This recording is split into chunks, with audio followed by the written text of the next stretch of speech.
28వ వర్ధంతి కార్యక్రమానికి ఇచ్చేసినటువంటి సోదరులు ఎమ్మెల్సీ శ్రీకాంత్ గారికి, అలాగే వేదికలో ఉన్నటువంటి మానవ పార్టీ అధ్యక్షులు సోదరులు మల్లేశ్వర గారికి, అలాగే నాగరాజు గారికి, జయగిరి నాగరాజు గారికి, మాధవ విశ్వాసం గారికి, స్టేట్ పార్టీ కార్యదర్శులు అందరికీ, అలాగే తెలుగుదేశం పార్టీ కుటుంబ సభ్యులకు, పత్రికా సోదరులందరికీ కూడా పేరు పేరు హృదయపూర్వక ధన్యవాదాలు తెలియజేసుకుంటా ఉన్నాం.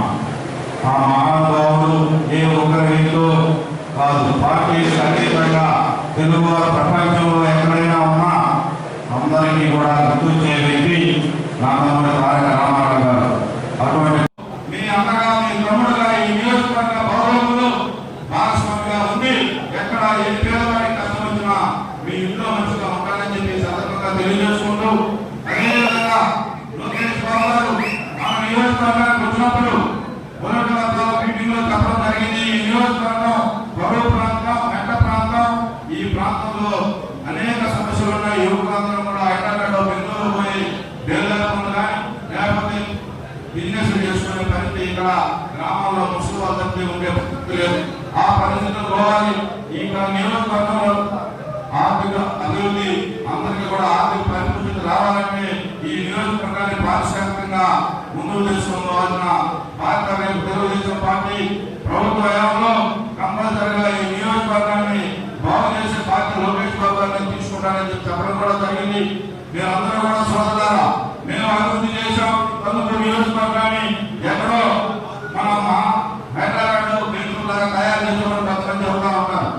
నిన్న ఒక సోదరుడు వచ్చాడు, ఎన్ఆర్ఐ, 40 నిమిషాలు కందుకూరు ట్రాఫిక్ ఆగిపోయింది ప్రజలు చెబుతా ఉన్నారు. అంటే ఈ మౌలిక వసతులు కూడా డెవలప్మెంట్ చేయలేని వ్యక్తులు, డెవలప్మెంట్ రావడం ఎక్కడో అక్కడ ఉంటేనే మనం చెప్పేది వింటారనే మనస్తత్వం గల నాయకత్వం ఉంది.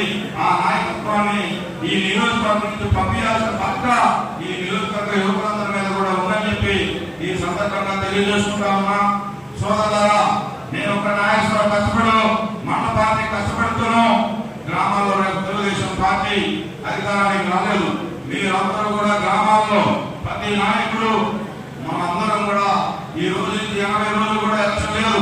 ప్రతి ఒక్క నాయకుడు గ్రామాల్లో కష్టపడాల్సిన అవసరం ఉంది.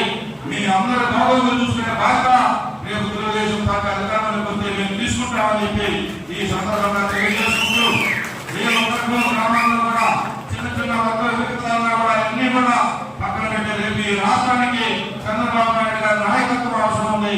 ఈ రాష్ట్ర బాగోగులు, మన పిల్లల భవిష్యత్తు, మన భవిష్యత్తుకి ఈ రాష్ట్రానికి చంద్రబాబు నాయుడు గారు అవసరం ఉందని చెప్పి మీరందరూ కూడా గ్రహించాలని చెప్పి మీరు 20 చెప్తే వినాల్సిన అవసరం లేదు.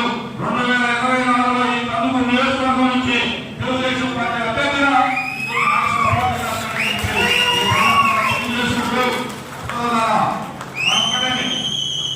రేపు అందరూ కూడా చెప్పారు కష్టపడి పనిచేస్తామని.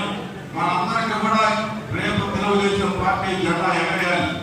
20 సంవత్సరాల నుంచి మనం అధికారానికి చాలా దూరంగా ఉండి ఎన్నో కష్టాలు పడ్డాం, ఎన్నో పోలీస్ కేసులు పెట్టారు, మన మీద ఆర్థికంగా నష్టపరిచారు, రెవెన్యూలో నష్టపరిచారు.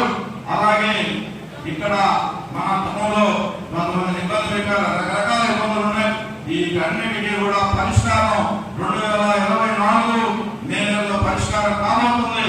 ఎవరైతే ఏ రెవెన్యూ వ్యవస్థ అడ్డం పెట్టుకొని ఇక్కడ తెలుగుదేశం పార్టీ నాయకత్వాన్ని ఇబ్బంది పెట్టారో అదే రెవెన్యూ వ్యవస్థ వాళ్ళకు కూడా పనిచేస్తుందని చెప్పి ఈ సందర్భంగా తెలియజేసుకుంటూ, ఏ పోలీస్ వ్యవస్థను అడ్డం పెట్టుకొని ఈ తెలుగుదేశం పార్టీ నాయకులు ఇబ్బంది పెడుతున్నారో అదే వ్యవస్థ రేపు వాళ్ళ మీద కూడా పనిచేస్తుందని చెప్పి గుర్తు చేసుకోవాలని, గుర్తించుకోవాలని చెప్పి ఈ సందర్భంగా తెలియజేసుకుంటూ, ఒక మంచి వాతావరణంలో ఒక మంచి రోజుకి కందుకూరు నియోజకవర్గానికి కందుకూరు మున్సిపాలిటీ కూడా రావాలని చెప్పి ఈ సందర్భంగా తెలియజేసుకుంటూ, రాబోయే రోజుల్లో లోకల్ బాడీ ఎలక్షన్ లో కానీ నామినేటెడ్ పోస్టులో కానీ బడుగు బలహీన వర్గాలకు తగిన ప్రాధాన్యత ఉండదని చెప్పి ఈ సందర్భంగా తెలియజేసుకుంటా ఉన్నా.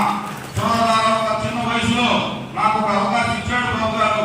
మీరందరూ కూడా నన్ను ఆశీర్వదిస్తారని చెప్పి ఈ సందర్భంగా తెలియజేసుకుంటూ, రాబోయే 2025 ఎన్టీఆర్ వర్ధంతి రోజున ఒక కమ్మల పండుగ